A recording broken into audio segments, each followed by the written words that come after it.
Hello everyone, good evening. मैं सोनम झा आप सभी का स्वागत करती हूँ S2 विजन नर्सिंग क्लासेस में। तो आज की क्लास में हम लोग फिर से देखने वाले हैं एक बहुत ही महत्वपूर्ण टॉपिक के बारे में, एक डिजीज के बारे में।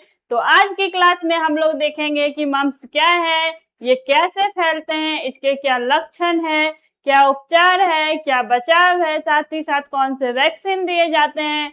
इन सभी चीजों के बारे में आज की क्लास में हम लोग देखेंगे। तो चलिए देखते हैं किस चीज के बारे में देखने वाले हैं। मम्प्स के बारे में। मम्प्स क्या है? तो ये एक प्रकार का डिजीज है। इसे और किस नाम से जाना जाता है? इसे गलसुआ के नाम से भी जानते हैं। क्यों गलसुआ के नाम से जाना जाता है? क्योंकि इसमें क्या होता है, कान के जस्ट नीचे वाले पार्ट में यहाँ पे क्या होती है, स्वेलिंग हो जाती है, सूजन देखने के लिए मिलता है, इसीलिए इसे क्या कहा जाता है, गलसुआ के नाम से जाना जाता है। तो मम्प्स क्या है? मम्प्स एक क्या है, वायरल इन्फेक्शन यानी वायरस से होने वाला बीमारी यानी कि विषाणु जनित रोग है। किसके द्वारा होता है ये? तो विषाणु के कारण होने वाला ये रोग है। या किस विषाणु के कारण होता है यानी किस वायरस के कारण होता है? तो मम्प्स वायरस के कारण होने वाला ये रोग है। और सबसे अधिक पेरोटिड ग्लैंड, ये क्या है, पेरोटिड ग्लैंड जो होता है ये क्या होता है? तो ये एक प्रकार का क्या है, लार ग्रंथि है। कहाँ पाया जाता है पेरोटिड ग्लैंड? तो कान के जस्ट नीचे यहाँ पे जो है पेरोटिड ग्लैंड पाया जाता है।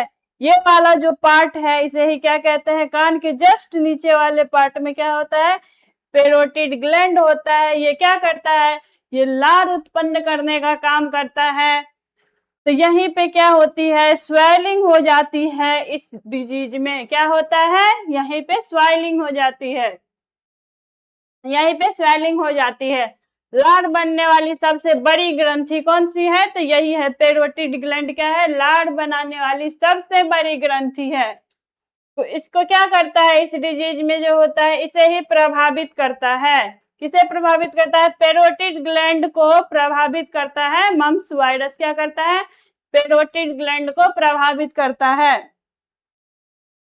इसी कारण चेहरे के दोनों तरफ गाल के पास क्या होता है, सूजन आ जाती है।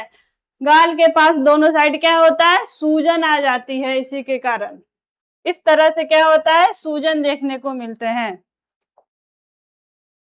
पेरोटिड ग्लैंड क्या होता है? तो हम लोग अभी अभी जाने, ये लार बनाने वाली सबसे बड़ी ग्रंथि होती है। इसका क्या काम होता है, खाना पचाने में मदद करता है, साथ ही साथ मुंह को नम रखने में मदद करता है, दांत को सुरक्षा प्रदान करती है। जब वायरस इस ग्रंथि पर हमला करता है तो उससे वहां पे क्या होता है, सूजन देखने को मिलते हैं। और साथ ही साथ क्या होता है, दर्द होता है। साथ ही साथ क्या होता है, दर्द होता है। तो मम्प्स क्या होता है, कैसे होता है? तो ये मम्प्स क्या कारण है मम्प्स होने का? तो मम्प्स वायरस के कारण होता है। मम्प्स किसके कारण होता है? तो वायरस के कारण होने वाला रोग है। संक्रमित व्यक्ति के खांसने पे, छींकने पे जो फ्लूइड होते हैं हवा के माध्यम से क्या होते हैं, दूसरे व्यक्ति को भी प्रभावित कर देते हैं। संक्रमित व्यक्ति के बर्तन, बोतल इस्तेमाल करने पे भी ये रोग क्या होते हैं, दूसरे व्यक्ति में फैलते हैं। चुंबन करने पे एक व्यक्ति से दूसरे व्यक्ति में ये रोग फैलते हैं। संक्रमित व्यक्ति के संपर्क में आने से क्या होते हैं, ये रोग दूसरे व्यक्ति में भी फैल जाते हैं। मम्प्स जो है कैसे फैलता है? तो वही ड्रॉपलेट इन्फेक्शन यानी लार की छोटी छोटी बूंदों के द्वारा ये संक्रमण क्या होता है, फैलते हैं। जब संक्रमित व्यक्ति खांसता है, छींकता है, बात करता है तो वायरस क्या होता है, हवा में फैल जाते हैं और दूसरे व्यक्ति को प्रभावित कर देते हैं। इसका जो इनक्यूबेशन पीरियड यानी कि उष्मायन अवधि या फिर उद्भवन अवधि किसे कहेंगे? तो शरीर में रोगजनक की प्रविष्टि तथा रोग के प्रथम चिन्ह या लक्षण जो प्रकट होने की अवधि होती है उसे ही क्या कहते हैं, इंक्यूबेशन पीरियड कहते हैं। तो मम्प्स का जो इंक्यूबेशन पीरियड होता है वो 12 से लेके 25 दिन का लगभग होता है। और एवरेज कितना होता है, 16 से 18 दिन का होता है। कितना होता है, 16 से 18 दिन का होता है। इसके जो लक्षण है, क्या क्या लक्षण हो सकते हैं इसमें, बुखार होगा, दोनों गाल में क्या होते हैं, सूजन दोनों तरफ इधर देखने को मिलते हैं, जस्ट कान के नीचे वाले पार्ट में। साथ ही साथ क्या होगा, दर्द होगा, जबड़े में दर्द, किसी भी चीज को चबाने में नहीं बनेगा, खाने में नहीं बनेगा, दर्द होगा। निगलने में क्या होगा, दर्द होगा, सिर में क्या होगा, दर्द होगा, ये सब देखने के लिए मिलते हैं। इस वाले पार्ट में क्या होता है, सूजन होता है, ठीक इस तरह से।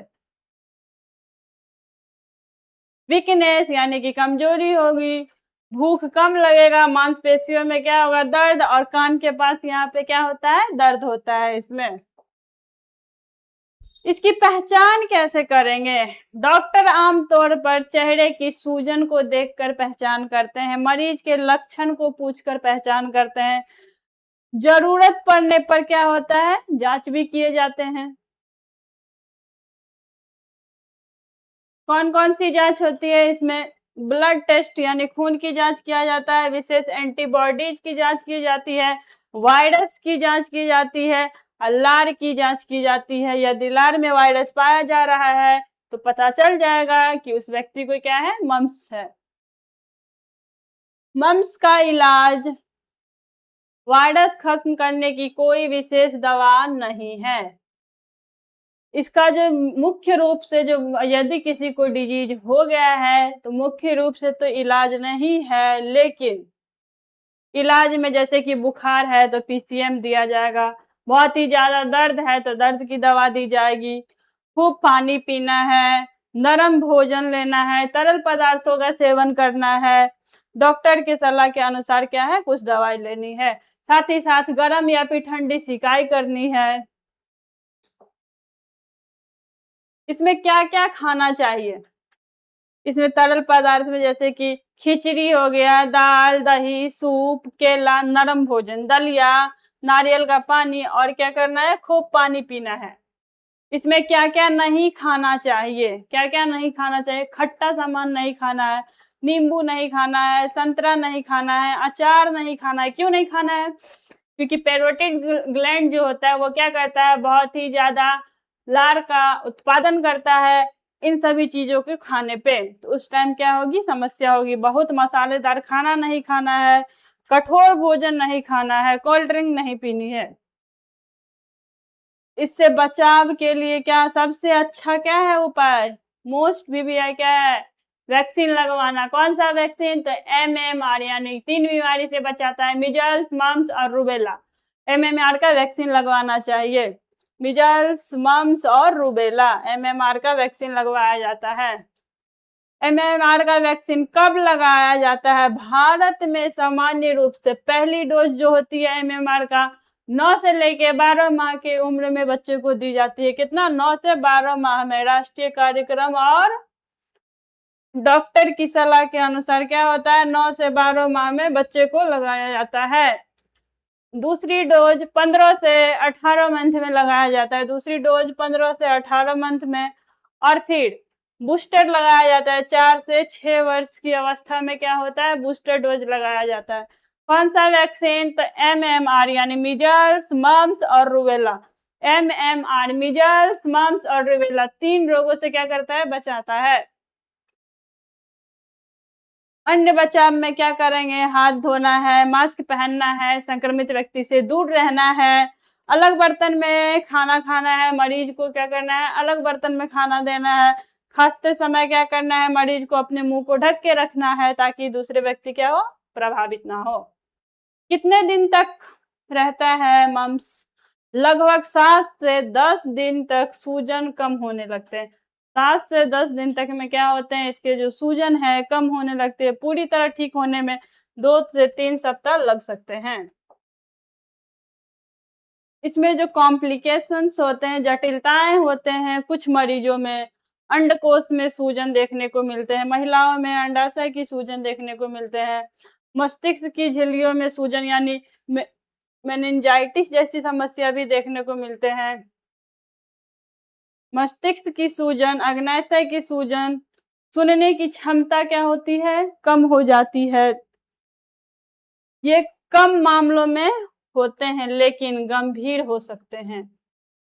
ज्यादातर नहीं होता लेकिन कुछ कुछ मामलों में ये देखने के लिए मिलते हैं।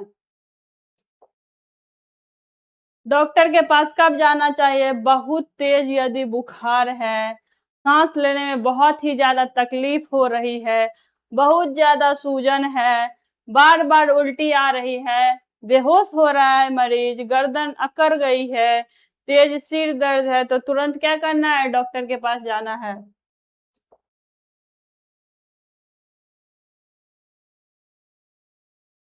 अब कुछ एमसीक्यू के क्या करते हैं, क्वेश्चन देख लेते हैं, पीछे जो भी पढ़े हैं उसी से क्वेश्चन है, फट से बन जाएगा। मम्स यानी गलसुआ किस नाम से और जानते हैं, गलसुआ से बचाव के लिए कौन सा वैक्सीन लगाया जाता है, तो कौन सा वैक्सीन लगाया जाता है, एमएमआर यानी मीजल्स मम्स और रूबेला तीनों से बचाता है। कौन सा वैक्सीन, एमएमआर का वैक्सीन लगाया जाता है। एमएमआर का फुल फॉर्म क्या होता है, तो एमएमआर का फुल फॉर्म होता है मीजल्स मम्स और रूबेला। क्या होता है, मीजल्स मम्स और रूबेला कहते हैं। एमएमआर का वैक्सीन किस रूट द्वारा दिया जाता है, एमएमआर का वैक्सीन जो है सबक्यूटेनियस द्वारा दिया जाता है। एमएमआर का वैक्सीन किस रूट द्वारा दिया जाता है, तो सबक्यूटेनियस के द्वारा दिया जाता है। एमएमआर की जो वैक्सीन का डोज है सामान्यतः कब दी जाती है, फर्स्ट डोज जो है 9 से 12 मंथ में दी जाती है। कब दी जाती है, 9 से 12 मंथ में दी जाती है। सेकेंड डोज 15 से 18 मंथ में, और थर्ड डोज जो है यानी कि बूस्टर डोज दिया जाता है 4 से 6 वर्ष की उम्र में। एमएमआर वैक्सीन की दूसरी डोज सामान्यतः दी जाती है 15 से 18 महीने में। कब दी जाती है, 15 से 18 मंथ में दी जाती है। मम्स वायरस मुख्य रूप से किस ग्लैंड को प्रभावित करता है, तो पैरोटिड ग्लैंड को प्रभावित करता है। किसे प्रभावित करता है, पैरोटिड ग्लैंड को प्रभावित करता है। मम्स मुख्य रूप से किस माध्यम से फैलता है, किस माध्यम से फैलता है, तो ड्रॉपलेट्स के माध्यम से फैलता है। किस माध्यम से फैलता है, खांसने पे छींकने पे क्या होते हैं, इसके जो छोटे छोटे बूंद होते हैं वो क्या होते हैं, हवा में फैल जाते हैं, जिसके कारण क्या होते हैं, दूसरे व्यक्ति भी प्रभावित हो जाते हैं। मम्स का इंक्यूबेशन पीरियड जो होता है 12 से 25 दिन का होता है। कितने दिनों का होता है, 12 से 25 दिनों का होता है। एमएमआर वैक्सीन किन रोगों से सुरक्षा प्रदान करता है, तो मीजल्स मम्स और रूबेला से सुरक्षा प्रदान करता है। एमएमआर का वैक्सीन जो है किस रोग से सुरक्षा प्रदान करता है, एमएमआर का वैक्सीन किस रोग से सुरक्षा प्रदान करता है, मिजल्स मम्स और रूबेला से सुरक्षा प्रदान करता है। मिजल्स मम्स और रूबेला से। तो आज की क्लास यहीं तक, मिलते हैं हम लोग नेक्स्ट क्लास में फिर।